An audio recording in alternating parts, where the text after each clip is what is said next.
O Fome Zero, ele revela que a referência é o povo brasileiro.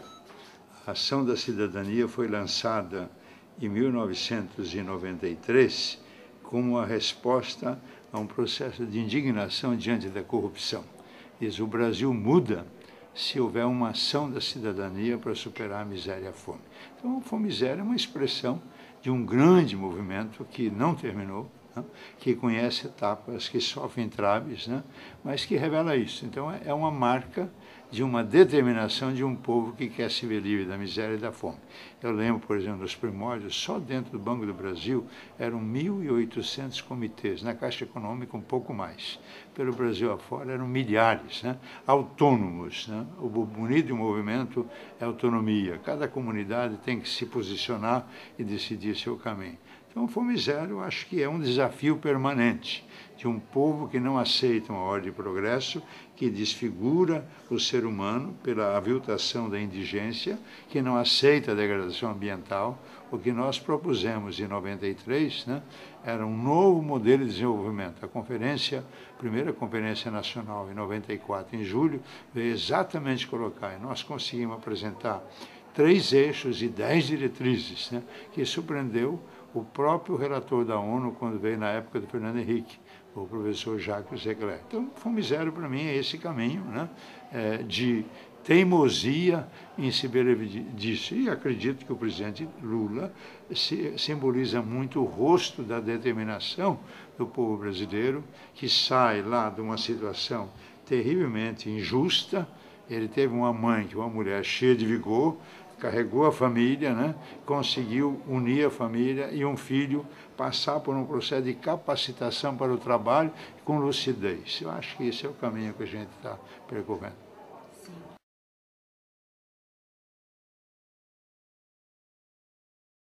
Sem dúvida, eu creio que 3 coisas são fundamentais e elas vêm, eu diria assim, consubstanciada, na minha opinião, pelo maior legado Lula, que é a Lei Federal 11.947, que dispõe sobre a alimentação escolar. Algo que na minha infância, em 42, na minha escola já havia a sopa, havia aqueles que pagavam e os que estavam na caixa recebiam. Nós vimos aquelas moedinhas de R$200 de prato ou 300 para adquirir o seu prato de sopa.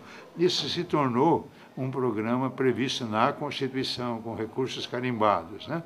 Então, nessa altura da caminhada, diante do impasse no Congresso, Lula fez uma medida provisória, foi convertida em projeto de lei e foi promulgada em 2009. Né? Considero uma medida revolucionária, que se nos põe a pensar o Brasil de baixo para cima. A lei diz 4 coisas fundamentais. É um direito, por causa de afirmar que é um direito, antes que estivesse na Constituição explicitamente, a lei já definia isso. É um direito, aplica-se imediatamente para mais de 10 milhões de pessoas. É um crescimento do programa. Diz que o alimento deve ser saudável.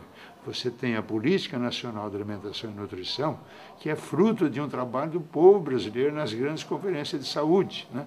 E quando você tem a política ali na minha bolsa, quando você abre a política nacional com 7 diretrizes fundamentais, definindo responsabilidade do Ministério da Saúde, que é o Ministério da Doença, a Secretaria da Saúde, que é a Secretaria da Doença, né? E o município, né? A Secretaria Estadual e Municipal, tem as bem definidas. E você encontra a chancela de 2 ministros, o José Serra, do Fernando Henrique, e Humberto de Pernambuco, que foi ministro da Saúde, né? Aquilo é do povo brasileiro, né? Então, essa lei nova vem dizer, cumpra-se a Política Nacional de Alimentação e Nutrição, que não se cumpre, né? Uma das diretrizes é monitoramento nutricional. Criança até 2 anos de idade tem que ser monitorada no seu desenvolvimento a cada mês. Se você fizer de vez em quando, não tem valor científico, né? Então, essa lei vai dizer, cumprir, o alimento tem que ser saudável. Eu acrescento, adequado e solidário. Depois, a lei diz, é uma questão de educação, né? Então, agora, de forma sistemática, na vida ordinária da escola, a educação alimentar e nutricional teórica e prática deve estar presente, né? E diz e convoque. É a primeira vez que a agricultura familiar é convocada a fazer o que lhe cabe fazer, produzir alimento que não mata, né? A agricultura familiar, a característica é exatamente essa. A família, no espaço que dispõe, ela produz o alimento que come e aquilo que ela produz a mais disponibiliza para a comunidade local, né? Então, a lei diz isso, quem deve produzir, e por detrás dessa determinação não está não só a natureza da agricultura familiar, mas o princípio primeiro da nutrição. Quem diz para você o que comer é a natureza onde você está vivendo. Ela diz assim, olhe em volta e veja o que eu tenho para te oferecer, coma e beba, disso você vai viver. Tá? Então, essa é a primeira professora de nutrição, essa criação, o meio ambiente, chama como quiser, né? Então, a nossa lei diz, então, esta lei está propondo o quê? Que a partir de um grupo pequeno de municípios, de uma microbacia, você planeja o desenvolvimento do Brasil de baixo para cima. O que é que a natureza que oferece? Como é que, com encantamento, gratidão, com competência, nós vamos produzir alimento para as nossas crianças crescerem saudáveis, inteligentes e bem-humoradas. Então, a lei vem colocar e a política de alimentação vai ser cumprida.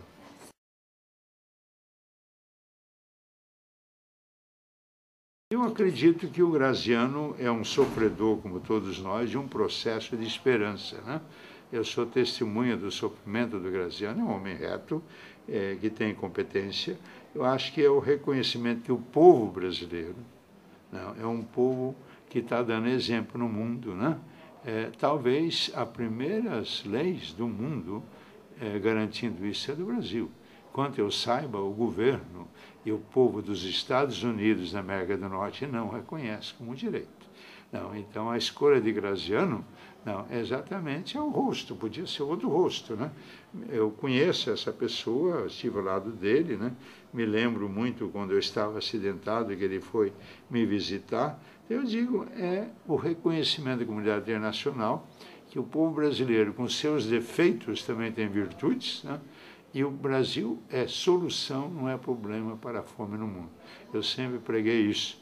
O nosso querido Fernando Henrique, que é um sábio, não entendeu isso, não esteve na Cúpula Mundial da Alimentação, não, em 1996, ele não esteve, né? O Brasil não é problema, o Brasil é solução. E o povo brasileiro tem que tomar consciência disso, né? E aprender a se relacionar. Aliás, tudo nesse nosso mundo do século XXI significa relações, né? Relações novas, né? Outro dia eu vi um vídeo de um monge budista, Zen, traduzindo aquilo que é a minha convicção profunda. Todos os problemas do mundo estão debaixo dos teus pés. A solução dele está debaixo dos teus pés, né? O que quer dizer isso? Eu estou aqui, nesse contexto, aqui é minha base. Na medida que eu me relaciono, né, eu vou encontrando o espaço de minha realização. Então, a solução dos problemas são meus limites, né, ou aquele que me limita. Então, você aprender a se relacionar. Então, o século XXI, relações novas consigo mesmo, né, com a fonte da vida, relações novas entre homens e mulheres, entre todos, entre as religiões e tudo, né? Ou tudo será novo ou não será. Eu acho que essa é a crise que nós estamos vivendo em pleno século XXI. É uma nova civilização que está aí. Por isso que está todo mundo em crise. Crise é coisa boa, né? Na crise você vê coisas assim meio tímidas, mas é a oportunidade de você partir para um novo começo. E como eu sou um bispo católico, vou lembrar de São Francisco de Assis, né, que no fim da vida ele dizia assim, irmãos, vamos começar tudo de novo, né? Eu acho que a democracia é um pouco a convicção que todo dia você tem que começar tudo de novo, né? É uma sociedade organizada para valorizar as diferenças e combater as desigualdades, né? Essa é a sociedade democrática. Ela não só está estruturada assim, mas ela amanhece disposta a sair do sério, né, se alguém for aviltado na sua dignidade.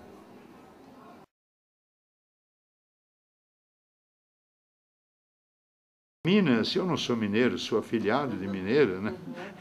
Mas eu acho que nós recebemos em Minas Gerais um legado. O trabalho que o povo fazia com o presidente Itamar foi interrompido na presidência que se seguiu. Então, quando Itamar é eleito governador, o movimento social, eu fui junto, fomos conversar com ele. Então, se há um fórum brasileiro, por exemplo, foi porque o Itamar, pela experiência anterior, viabilizava transporte e hospedagem em Minas Gerais para o Fórum Brasileiro poder trabalhar. Então, nós recebemos uma herança e trabalhamos. A primeira lei saiu de lá. É uma lei gestada pelo povo nas regiões, traduzida em mensagem pelo governador, e o atual governador e eu trabalhamos muito nesse processo, e depois foi para a Assembleia, foi muito bem recebida, e quem mais colaborou foi a oposição, e tinha que ser, porque a oposição era o PT. Então, e nós tivemos uma grande colaboração dos deputados. Então, a lei mineira é a primeira desse continente. Então, nós temos consciência em Minas da herança que recebemos. Nós estamos indo para a 5ª Conferência Mineira agora. Esse fim de semana terminamos de realizar 25 conferências regionais. Nós temos lei, temos orçamento. Não, só para esse processo de conferência, no nosso orçamento está previsto R$350 mil. Então, nós estamos caminhando. Pela primeira vez, comentava há pouco, nós conseguimos, de fato, participar do planejamento. É um processo cultural longo, tanto da revisão do Plano Mineiro de Desenvolvimento Integrado, quanto do PPAG, que é a ação ordinária do Estado em 4 anos. Isso é aprovado na Assembleia. Nós vamos ter um programa estruturador, que no PPAG ele tem um destaque especial, ele tem gestão própria, tem orçamento garantido e a transversalidade. E nós vamos trabalhar com esse binômio, educação e alimentação. Criamos a Subsecretaria da Agricultura Familiar, que está nas mãos do movimento social, não está no jogo político. O subsecretário já recebeu o convite para entrar no partido e disputar a eleição. Eu falei, você aceitar, te põe na rua. Brincando. Mas você tem, então, uma proposta de trabalhar educação e alimentação. A base da alimentação e educação é o trabalho. Então, na verdade, é um trinômio, é um trabalho que produz gente educada, inteligente, lúcida, e não se chega a isso sem estar devidamente alimentado e nutrido. Então, nós estamos com 3 secretarias, saúde, educação e a subsecretaria, para levar avante um projeto novo, e 10 outras com projetos associados. Tem um momento de muita esperança. Agora, tudo é pé no chão.